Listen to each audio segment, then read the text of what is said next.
writes the Avnei Nezer, with all its parts is like a single body, which is comprised of the physical components along with the soul.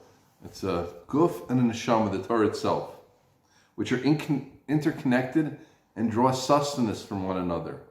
The revealed Torah is the ultimate derivation of the hidden Torah, and is in fact its levush. The hidden Torah and the revealed Torah work together, one being the levush for the pnim, right? The halacha and what we see and what we understand, what we learn, is the levush, is the garment of a pnimi thing, but just like the levush fits the person and expresses the person, so to the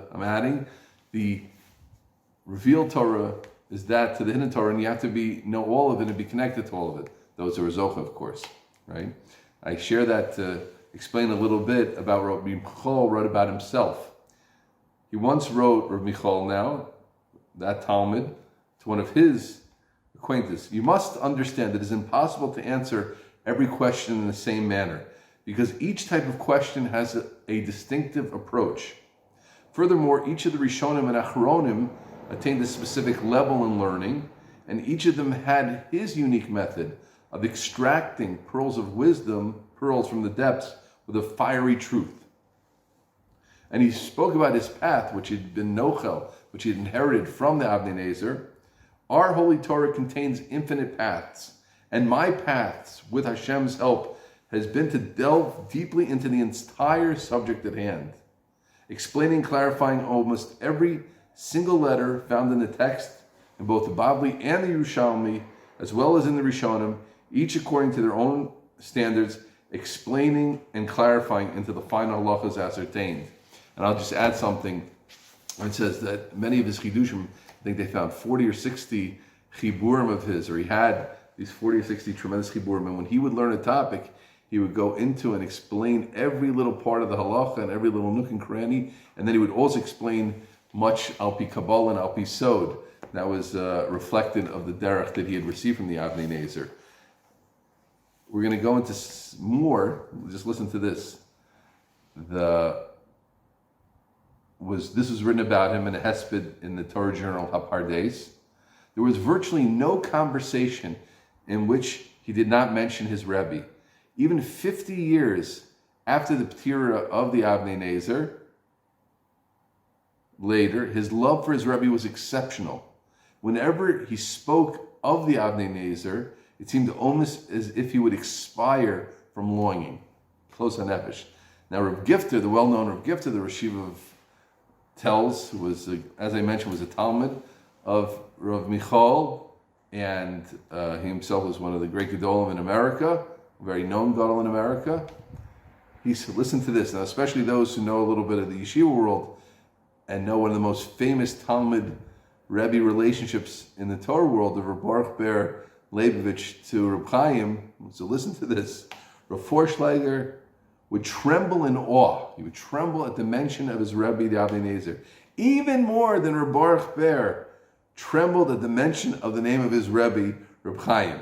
So those who know, I think I would argue that the most famous Rebbe-Talmud relationship, that there are many stories about, they joke that the difference between the Briskerov and Reb Baruch Ber is that if Reb Chaim would say that a cow was if Reb Chaim would say that a table was a cow, so the Brisker Rav would say the table was a cow, because they're so convinced that Reb Chaim was right. But Reb Baruch Ber, they said, milk the table, right? That was the way that it's colloquially spoke about, right? That he was, Reb Baruch Ber was so in awe of Reb Chaim, everything had to be through Reb Chaim. And it says that Rav Michoel had that even more, a trembling in front of the Avnei Nezer. Now let's talk about some things that he related, that statements of the Avnei Nezer that he would share, and things that he saw about the Avnei Nezer. So I like this one. This is amazing. Rav Forshlager related that the Avnei Nezer had told him that the holy Kotzker, Avnei Nezer again was the son-in-law of the famous Kotzker, said that he was given the Shema of the Vilna Gaon. Even though he was born when the Gaon was still alive, this is possible through Ibur or through a type of transfer of neshamas. But I think it's a very interesting twist. And we see that as this book points out, and it's an obvious Hamshachara that Kotsk and Sakhachev and Alexander and Ger, which were all Hasidio, which were connected, were very, very Torahic, amongst the most Torani, Limud Torah of the Hasidiot. And the Kotzker being a major figure who had the Neshama of the Gra would explain a lot of that. Okay, the Rav Forshlager once described the Pesach Seder in Sakhachev. The Avnei Nezer would regularly ascend to the highest realms. Don't know what this means. But on Seder night, he would ascend even higher than he did on Yom Kippur. The Reb Chaim Wallin, a law professor who as a Bacher learned in Ner Yisrael, was visiting Rav Forshlager in his sukkah. I'm just reading you what it says here. And as I said, in the course of their conversation, the Rav said, many years ago, I was in the sukkah of my Rebbe, the Avnei Nezer, when Yitzchak Avinu entered. It was the night of his Ushpizin. Rav Wallin was astounded. He was in such awe of Rav Forshlager that he did not press him for further details. What did Yitzchak Avinu look like? Something he always would get it afterwards. And here's some statements that he heard from the Avnei Nezer about other Gedolim, earlier Gedolim. The Rav brought him the Oneg Yom Tov, a famous Tshuva Sefer, Oneg Yom Tov. And Rav Forshlager, the young Rav Forshlager, brought his old Rebbe, the Avnei Nezer, and they discussed a certain Tshuva, and the Avnei Nezer's holy face lit up. And he said, I could see that the author is great stature, and he could tell that the Oneg Yom Tov was entirely pure in Shmiras HaBris, and that the Kotzker held the Oneg Yom Tov in great awe, and he warned his Hasidim never to dispute his words. And then as a side, he talked about the Kedusha of Rabbi Akiva Eiger, and he says Rabbi Akiva Eiger was untainted by even the slightest impure thought. And this is true from his earliest years. These holy people could add a chush and could see in someone's words and know things about them which to our eyes we can never know. He said about the Chidushei Arim, again, these are things that the Avnei Nezer said to us. So again, that's one part of the reason I was so excited to share this, especially people appreciate. Not everybody appreciates this type of thing, but when do you hear statements of the Avnei Nezer from someone who was a Talmud of his? I will never forget, said the Avnei Nezer about the Chidushei Arim, the first Ger Rebbe, the Ema Yira Busha V'Hachna, he embodied when he sat before the Talmud. And this is extremely interesting, that Forshlager traveled with the Avnei Nezer when the Sfas Emes, right, when the most known Hasidic Sfarim, learned everywhere in many Lithuanian circles, and the Sfas Emes was very, very sick, and the Avnei Nezer set out for Ger to heal him. And there's something called, based on the Gemara in Brachos, Yav le Yada V'ukmei.